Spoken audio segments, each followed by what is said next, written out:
खबरों की ओर। मथुरा में हो रही लगातार बारिश से परेशानियां बढ़ती नजर आ रही है। बारिश के चलते जगह जगह जलभराव के हालात पैदा हो रहे हैं।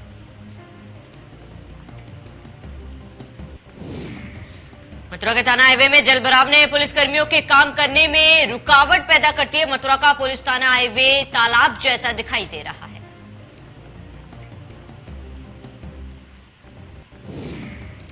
मुजफ्फरनगर में बीते 48 घंटे में रुक रुक कर हो रही है बारिश ने जमकर कहर बरपाया है। बारिश के चलते कई बच्चे कच्चे मकान भरभरा कर गिर गए।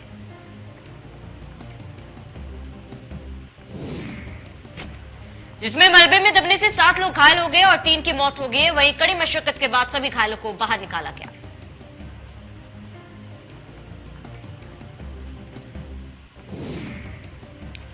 मौसम विभाग की ओर से ऑरेंज अलर्ट जारी कर दिया गया है। प्रदेश की राजधानी शिमला में सोमवार से बारिश होने का दौर जारी है।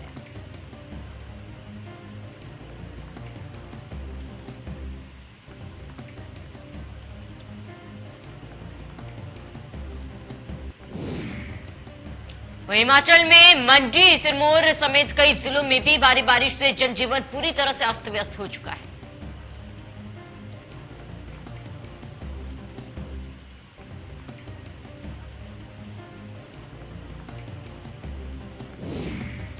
यमुना नदी में हथनी कुंड बैराज से लगातार पानी छोड़ने से सोनीपत में लगातार पानी का स्तर बढ़ता जा रहा है। बढ़ते जलस्तर के कारण दिल्ली में बाढ़ का खतरा मंडराने लगा है।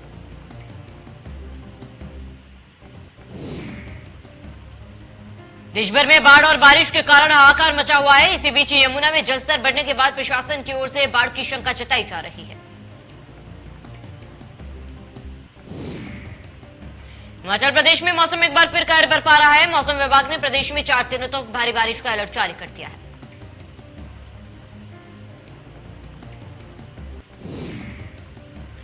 बिजनौर में आफत की बारिश से लोगों का जीना हुआ मुहाल। गंगा के कटान से लहलहाती फसल हुई चौपट। किसानों की कई बीघा फसल गंगा में बही।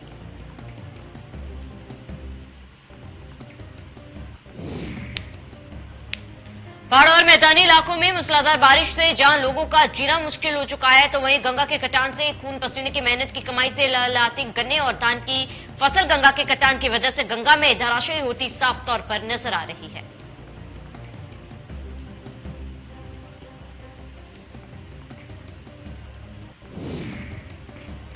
शामली में 2 दिन से हो रही लगातार बारिश के बाद हथनी कुंड बैराज से 1,60,000 क्यूसेक पानी छोड़ा गया। मैदानी और पहाड़ी क्षेत्र में लगातार हो रही बारिश के बाद हरियाणा यूपी बॉर्डर यमुना का जलस्तर लगातार बढ़ता जा रहा है।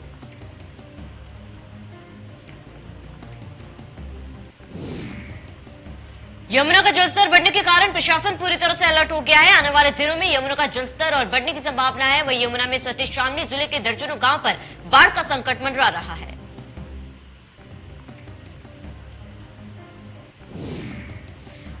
अपराधियों पर लगाम लगाने के लिए यूपी पुलिस लगातार ऑपरेशन एनकाउंटर चला रही है। वहीं बस्ती पुलिस ने लगातार तीसरे दिन अपराधी से मुठभेड़ कर उसे गिरफ्तार करने में कामयाबी हासिल की।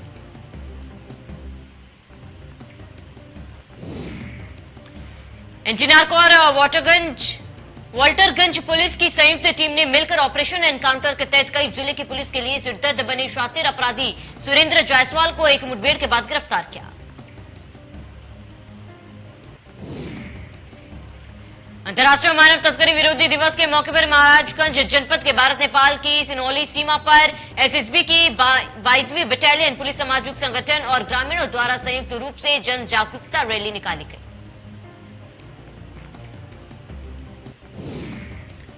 रैली में बैनर, पोस्टर, पैम्पलेट के माध्यम से सीमाई क्षेत्र में मानव तस्करी के प्रति लोगों को जागरूक किया गया। बॉर्डर क्षेत्र के कस्बे सहित ग्रामीण क्षेत्रों से गुजरकर जागरूकता रैली एसएसबी के सीमा चौकी पर पहुंची। विभिन्न सामाजिक संगठन के सदस्य, एसएसबी और पुलिस ने ग्रामीणों से मानव तस्करी के प्रति जागरूक रहने का संदेश दिया। सामाजिक संगठन के लोगों का कहना था कि भारत नेपाल सीमा मानव तस्करी को लेकर काफी संवेदनशील है।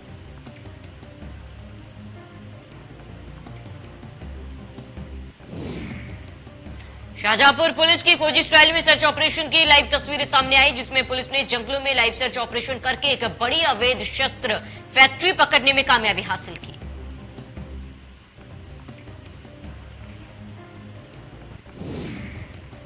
पुलिस ने मौके से कई बने और अधबने तमंचे, एक देसी बंदूक और तमंचे बनाने के उपकरण बरामद किए हैं। पकड़ा गया तमंचा कारीगर कारतूस बनाने में माहिर बताया जा रहा है। शामली पुलिस ने जालसाजी करने वाली 3 दुल्हन समेत 2 युवकों को गिरफ्तार कर लिया। शामली में तीनों दुल्हन धोखाधड़ी से कई परिवारों के साथ शादी कर चुके हैं। कुछ दिनों बाद घर में रखा नकदी और जेवरात लेकर फरार हो जाते हैं।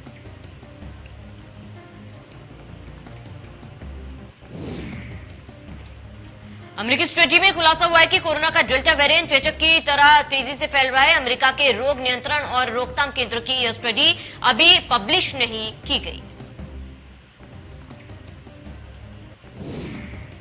कोरोना वायरस के दूसरे वेरिएंट्स की तुलना में डेल्टा ज्यादा संक्रामक है। कुछ दिनों पहले यूके में संक्रमितों में 99% केस डेल्टा के मिले थे। चंचक की तरह फैल सकता है डेल्टा वेरिएंट।